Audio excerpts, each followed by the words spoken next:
أنا شاعر كذا، أنا شاعر كذا، هذا أنا بالنسبة لي أعتبره يعني قصور من عنده. يعني يجب أن يكون الشاعر متنوع، حامل لواء المعرفة، يتدخل المصطلحات الحديثة، يرفع مستوى الجمهور إلى مستوى الثقافة.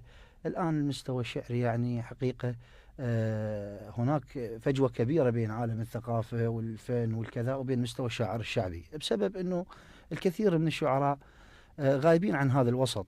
يعني وحقيقة أنه يجب أن تبذل الجهات المعنية مثل جمعية الأدباء الشعبيين يركزون على هذا الموضوع، وهي الملتقى الوحيد الآن بالعمارة لكل الشعراء، فعليهم أن يركزون على هذا الموضوع، موضوع التنوع الثقافي والمعرفي، وأن يدعمون حتى أكو أشياء منقرضة بالشعر، بعض الأوزان، بعض شو اسمه، مثل يعني غابت عندنا يعني من زمن طويل انه المسرحيه الشعبيه مسرحيه بالشعر الشعبي، ماكو مسرحيه شعريه فصيحه واكو نثر.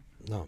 الان يجب ان ندعم هكذا شيء، انه مسرحيه شعبيه، يحتكون بالمسرح، يحتكون بالجهات الموجوده حتى يكون الشعر الشعبي مؤثر.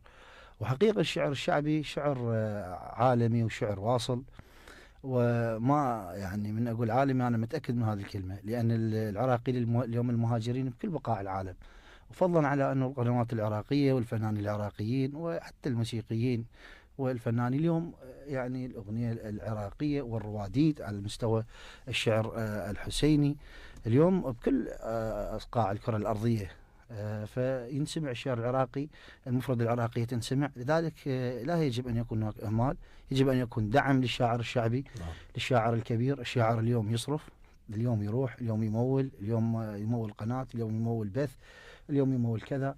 الشاعر يجب أن يدعم، يجب أن يكون أن تستقطبه الدولة، ولا تمنع، لا تسيطر عليه الدعم، لكن دون أن تتحكم به وتتحكم توجهاته. يجب أن يكون الشاعر حر.